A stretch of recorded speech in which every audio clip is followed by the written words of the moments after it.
Welcome to the Astrotherapy podcast. I am your host, Ciela Winter, and I am thrilled to dive deep into the inner realms of provocative thought while discovering an array of astrological and psychological insights to accompany us on this quest of self-inquiry. Hello, and welcome to this new moon in Pisces. It's always good to have a new moon. The new moon meaning that we are now at a threshold between what has been and what will be.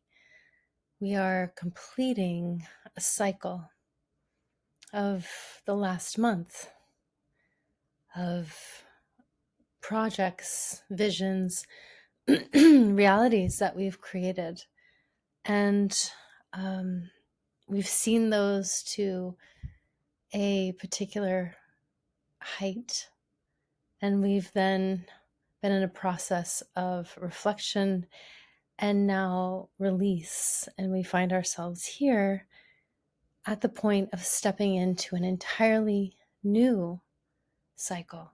Now, this new moon just happens to be at the very end of our astrological year. So this particular moon has an energy that is very unique.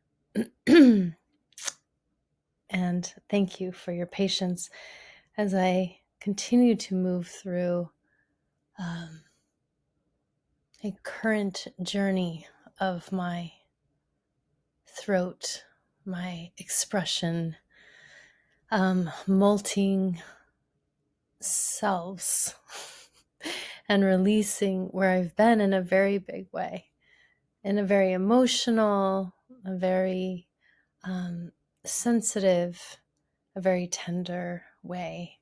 So thank you. And this new moon, as I was mentioning, is, as it's at the end of the astrological year, it's really a time, a culmination process of deep review of this past year. And so the seeds that we're planting now are seeds of earnest desire to break free from what has been and to create a new path, a new journey forward as we enter into the spring and we enter into Aries. And as we enter into Aries this year, we will be also navigating the eclipse cycle that begins on March 25th with a full moon lunar eclipse into April 8th, which is the solar new moon eclipse, and we'll be discussing that then. So the question for you now is, what is your daydream? What is your daydream? Pisces season is an invitation to the vastness that is the inner world, a dimension of self that can only be accessed through deep meditation, conscious contemplative activities, or through our dream states. Dreaming is an extracurricular activity for most, and some are hardly present to this notion. However, for the Pisces within us, dreaming is a vehicle for communication. It is through this mystical terrain in which the connection to being is illuminated via symbols, small theatrical visions of circumstance, and understanding accessed retrospectively when recounting the previous evening journey during sleep. And I do that in quotes around sleep, because our understanding or our definition of sleep is often varied. And sometimes we're very busy in the night. Are we actually sleeping, or are we dreaming? Are we working, or are we unconscious? So as a Pisces rising, which I am, you can say dreaming is how I navigate through this world.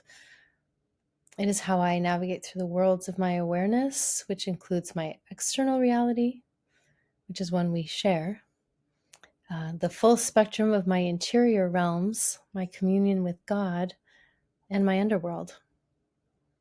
Dreaming is not my only access to these aspects of my being and the experiences I have on earth, yet it is a critical part of my relating, understanding, and decision-making journey, as it is here that I most often receive the most potent messages of all. So learning to work with dreams is something each of us can do in a lifetime. And there are levels of sensitivity for sure, but truly, I have found that an earnest desire to connect with inner knowledge from an authentic reach of the pure heart is a key to this domain. Perhaps it's a golden key. And trust me, I am not romanticizing the notion in the slightest around dreaming, because dreams are often not dreamy, again in quotes, but can be rather intense, fearful, blazingly intentional, and revealing of what needs to be seen instead of what you might want to see. So it's around what needs to be seen, right? Versus that wanting element. There is something so mysterious, so powerful, and so utterly bizarre about this art form, so to speak. And it is that if you want to work with dreams as a means to support your realization of self, it really, it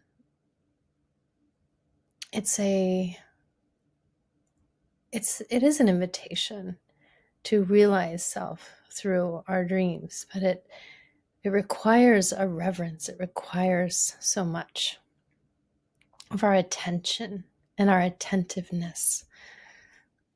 So there is discipline involved here, which includes remembering them, and not just remembering them in the moment, but making a practice of writing them down. So how many times have you remembered a dream only to lose the essence of it moments later?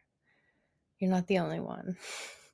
Dreams are fleeting, as a scent that wafts in for a time before evaporating into memory.